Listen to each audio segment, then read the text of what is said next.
좌우에 계신 분들하고 한번 인사하겠습니다. 오늘은 악수하면서 한번 하겠습니다. 악수하시면서 괜찮아 내가 있잖아 한번 하시겠습니다. 시작. 괜찮아 내가 있잖아. 네. 혼자 계신 분들은 이렇게 이영자 권사님처럼 찾아가셔도 좋습니다. 옛날에 유행했던 말이죠. 사랑은 뭐라고요? 움직여. 누가 알았어요? 세대가 같네요. 요즘 애들은 잘 모를 텐데 어쨌든 해서 다시 한번 하겠습니다. 좌우에 계신 분들 둘러보시고 괜찮아 내가 있잖아. 시작. 괜찮아 내가 있잖아. 예. 하나님이 계시니까 괜찮습니다. 어떤 일이 있어도 우리 주님을 붙들고 늘 승리하는 성도 되시기를 간절히 소망합니다. 어떤 젊은 사람이 여행을 하다가 구덩이에 빠졌대요. 그래서 깊은 구덩이에 빠졌어요. 떨어지다가 다리를 다쳤어요. 그래서 그 안에 떨어졌는데 움직일 수도 없고 구덩이가 너무 깊어서 나갈 수도 없습니다. 그래서 할 수 있는 게 소리 지르는 것밖에 없잖아요. 그래서 하늘을 향해서 구덩이 입구를 향해서 사람 살려주세요. 여기 사람 빠졌어요. 막 부르짖었어요. 그 얼마만큼 지나니까 어떤 사람이 거기를 지나가다가 그 소리를 들었습니다. 와서 구덩이 안을 이렇게 쳐다보더니 그 사람 보고 하는 얘기가 이렇게 말했대요. 여보게, 그러니까 길을 똑바로 보고 걸어야지. 얼마나 주의력이 부족하면 거기에 빠지나.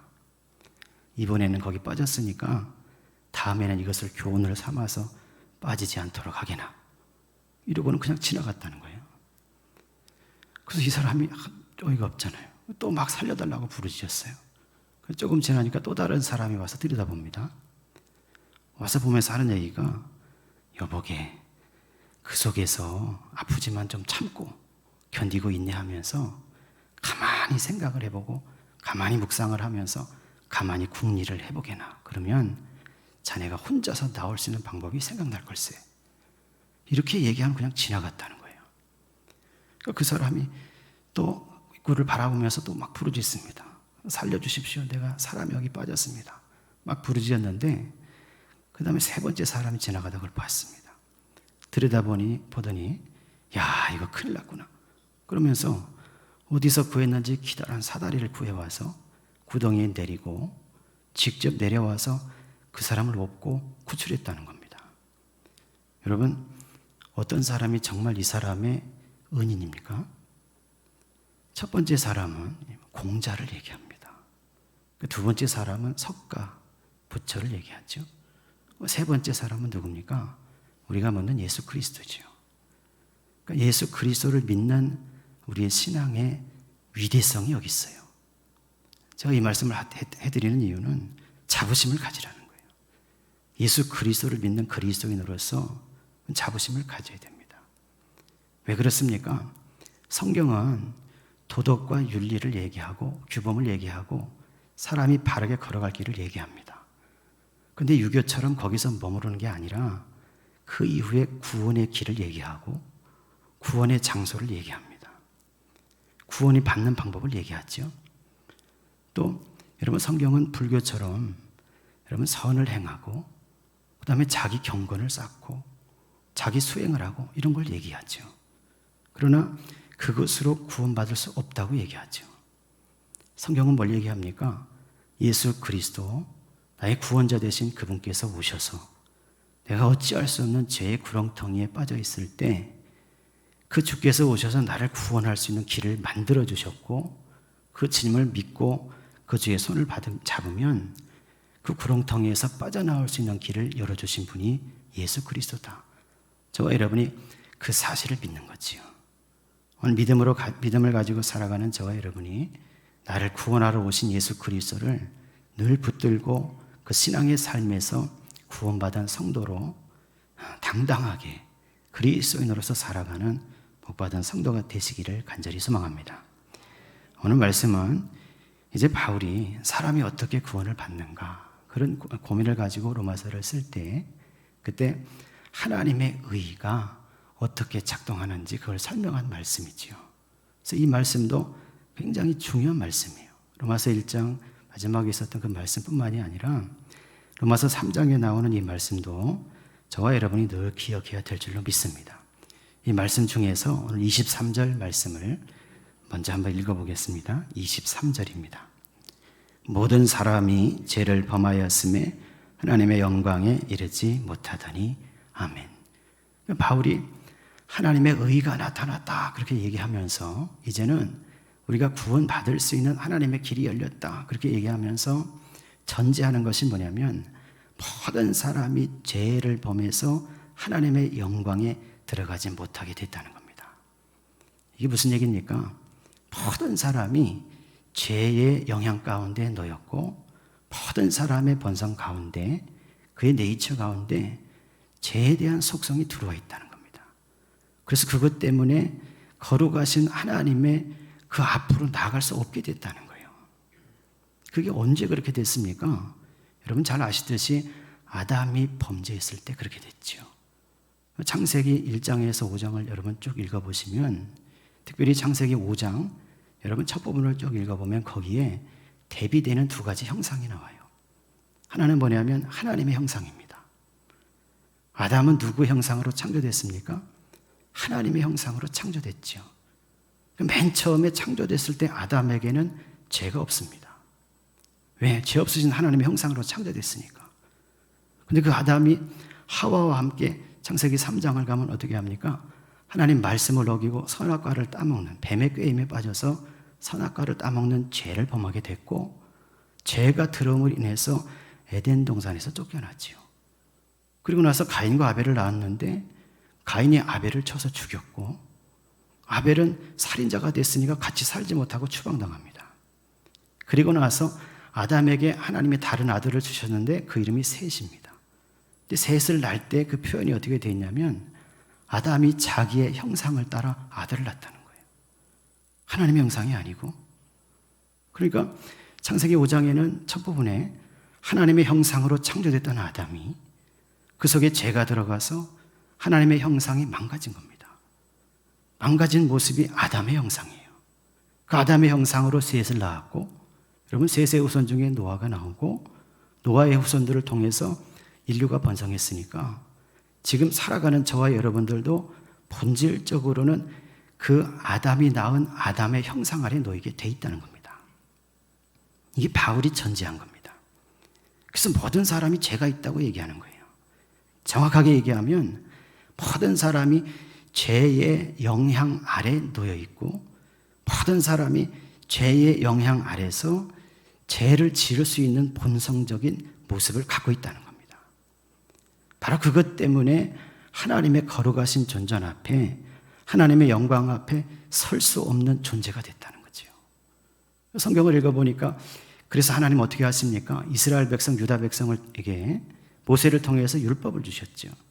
그래서 율법을 지키게 하셨는데 이스라엘 백성들이 율법 지키는 것을 실패합니다. 실패해서 이제 다른 길을 주시는데 그게 바로 예수 그리스도라는 겁니다. 그래서 오늘 말씀에 21절, 22절에 나오는 것처럼 바울이 선언하는 거죠. 이제는 율법 외에 하나님의 한 의가 나타났다. 즉 예수 그리스도를 통한 구원의 길이 열렸다는 겁니다. 그래서 모든 사람이 죄를 범하여서 하나님의 영광에 이를 수 없었는데 그런데 예수 그리스도께서 오심으로 하나님의 의가 선포되고 하나님의 의가 드러남으로 이제 다시 하나님의 영광 앞에 설 수 있는 길이 열리게 됐다는 겁니다. 여러분, 우리가 아담의 형상으로 태어났으나 예수 그리스도를 믿을 때 예수 그리스도의 십자가의 보혈의 역사를 통해서 우리 속에 있는 죄의 문제가 해결되는 겁니다. 그래서 하나님의 형상이 회복되는 거예요. 하나님의 형상이 회복되면 거듭난 자로서 이제 하나님의 영광 앞에 설 수 있는 존재가 된다는 거죠. 저와 여러분이 그런 존재가 된 것을 감사하시기를 원합니다. 그러면서 하나님의 의가 어떻게 나타났는지 그 작동 방식을 설명한 거예요. 그래서 두 가지를 얘기하는데 오늘 24절, 25절, 26절 같이 한번 읽어보겠습니다. 24절과 25절, 26절입니다. 그리스도 예수 안에 있는 속량으로 말미암아 하나님의 은혜로 값없이 의롭다 하심을 얻은 자 되었느니라. 이 예수를 하나님이 그의 피로써 믿음으로 말미암는 화목제물로 세우셨으니 이는 하나님께서 길이 참으시는 중에 전에 지은 죄를 간과하심으로 자기의 의로우심을 나타내려 하심이니 곧 이때에 자기의 의로우심을 나타내서 자기도 의로우시며 또한 예수 믿는 자를 의롭다 하려 하심이라. 아멘. 바울이 설명하는데 하나님의 의, 그러니까 하나님의 은혜, 하나님 우리를 구원하시는 구원의 역사가 나타난 방식이 두 가지예요. 하나는 뭐냐면 속량하심으로 나타났어요.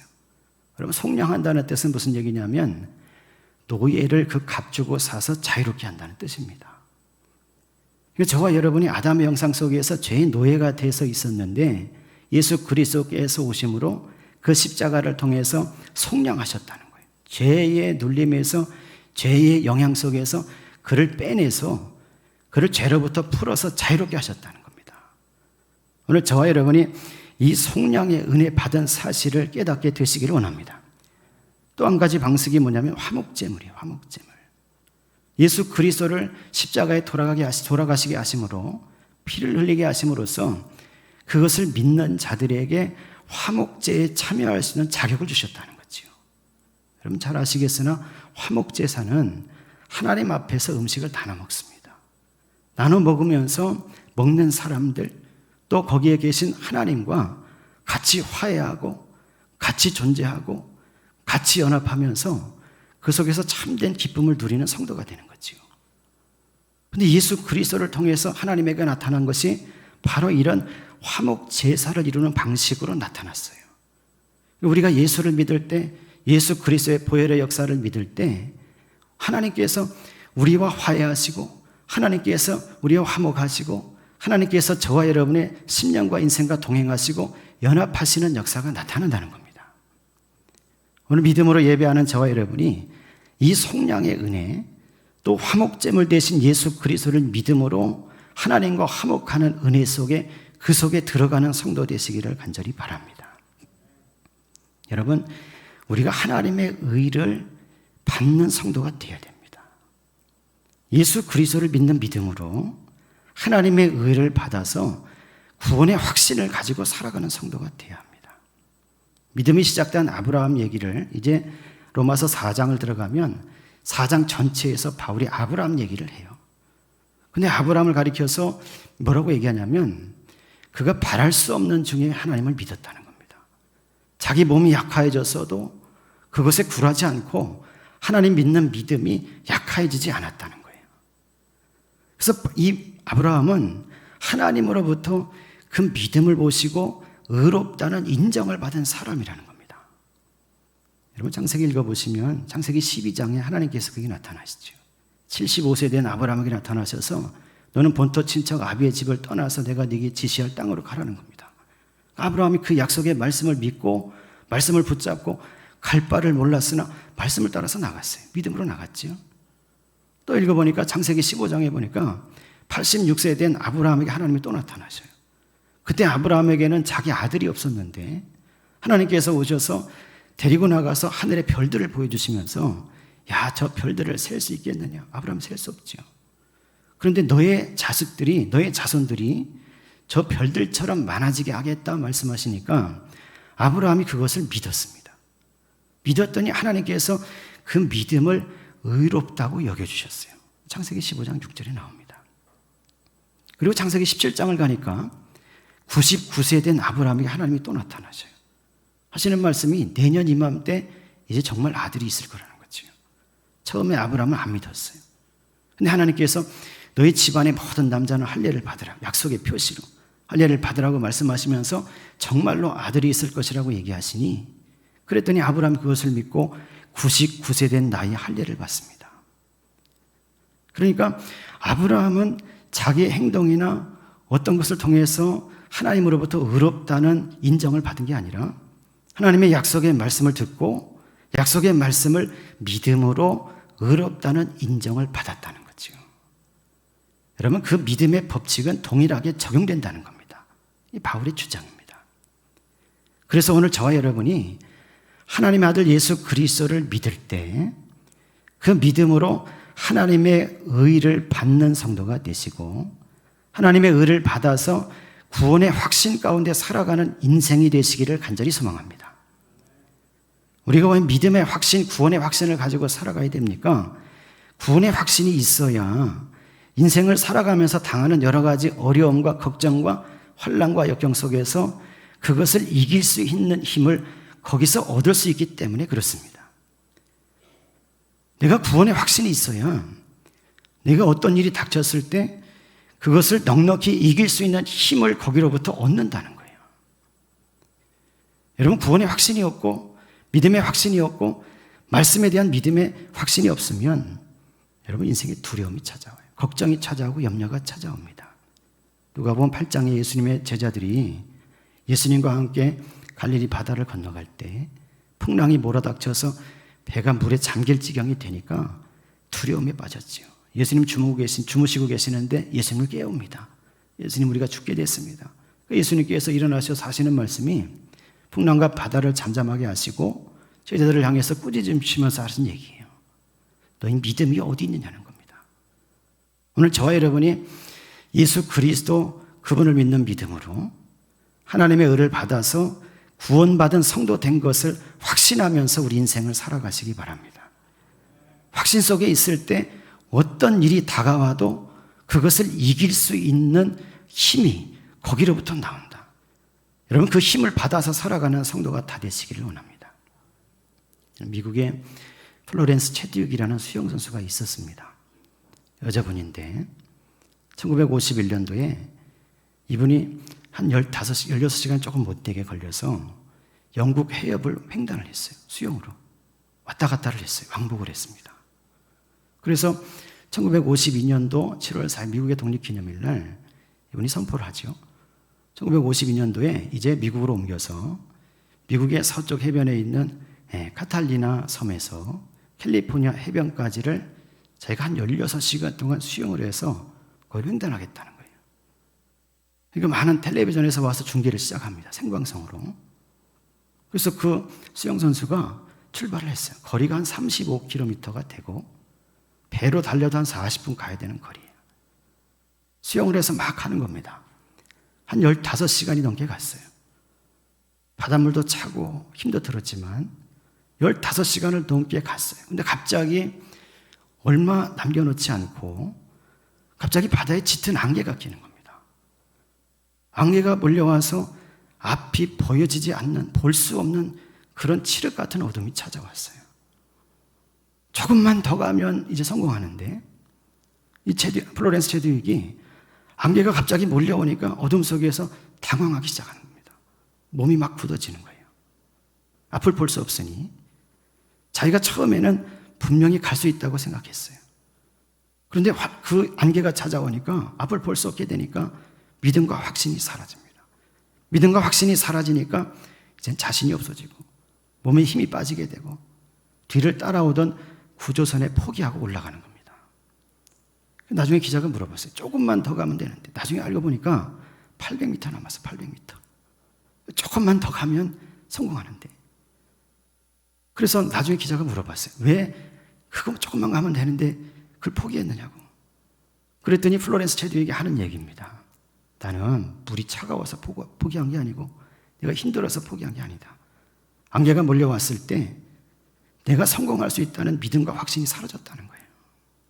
두려움이 몰려오니까 몸에 힘이 빠지고 두려움이 몰려오니까 성공할 수 없겠다는 그런 걱정과 염려가 들어왔다는 거죠. 여러분, 플로렌스 체듀익이 2달 뒤에 다시 도전합니다. 이 사람 그때는 준비하는데 뭘 준비하냐면 먼저 배를 타고 건너가 보는 거예요. 건너가서 캘리포니아 해변을 막 걸어보는 겁니다. 햇빛이 좋은 날 그 아름다운 해변을 자기 눈에 자기 머리에 다 담아요. 그 해변에 살고 있는 사람들을 만나서 막 환담도 하고 식사도 하고 그들과 즐거운 기억을 갖습니다. 그리고 와서 2달 뒤에 다시 도전했어요.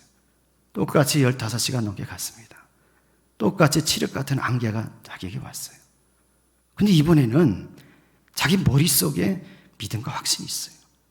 왜 확신이 있습니까? 미리 봤잖아요. 조금만 더 가면 그 해변이 있고 조금만 더 가면 그 사람들이 있고 여러분, 믿음과 확신이 생기니까 두려움이 없어져요.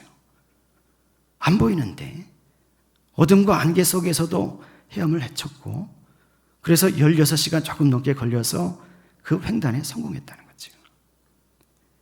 오늘 저와 여러분이 예수 그리스도 믿는 믿음으로 구원의 확신과 믿음을 가지는 성도 되시기 원합니다. 우리가 믿음 위에 서 있어야, 구원의 확신 위에 서 있어야 인생에 어떤 일을 당해도 그것 때문에 두려워하지 않고 그것 때문에 걱정과 염려에 빠지지 않고 하나님이 주시는 은혜로 자기의 인생을 하나님의 뜻대로 성공하며 살아갈 수 있는 성도가 될 수 있습니다.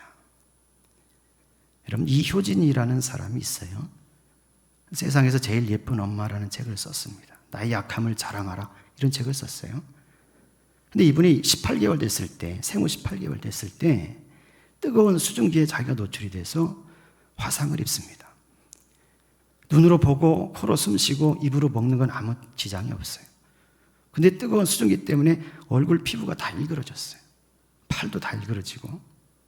근데 어쩔 수 없이 아기니까 수술을 하지 못하고 그냥 자랐어요. 중학교 2학년 때쯤 이 화상 이거를 하기 위해서 수술을 받았어요. 수술이 잘 안 돼 실패했습니다.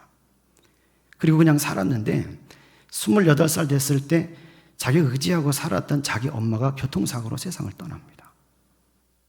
이효진 씨가 그때 자기도 엄마를 따라서 죽으려고 그랬대요. 근데 그때 엄마가 다니던 교회 목사님 신방으로 왔어요. 사모님이 이효진 씨를 붙잡고 하는 얘기가, 효진 씨 엄마가 교회에 와서 맨날 기도를 부탁하고 기도했던 제목이 뭔지 아냐는 겁니다. 모르지, 어떻게 알아요? 그래서 뭐냐고 물어보니까 효진 씨 엄마가 기도했던 제목은 효진 씨가 교회를 나가서 예수님을 만나고 구원받은 자가 되는 것이 기도의 제목이었다는 거예요. 그러니까 이 사람이 자기가 죽어야겠다는 생각을 접고 엄마가 그렇게 기도했으니까 나도 한번 가서 기도해버리라 생각하고 교회를 나와서 예배를 드리면서 기도하기 시작합니다. 기도하다가 예수님을 만났어요. 예수님을 만나고 하나님의 의를 얻은 성도가 됐고 예수님을 만나고 구원의 확신이 생겼습니다. 구원의 확신이 생겨서 계속 예배 드리면서 기도하니까 하나님께서 그에게 약속을 주시는데 무슨 약속을 주시냐면 네가 가정을 이루게 하겠다는 거예요.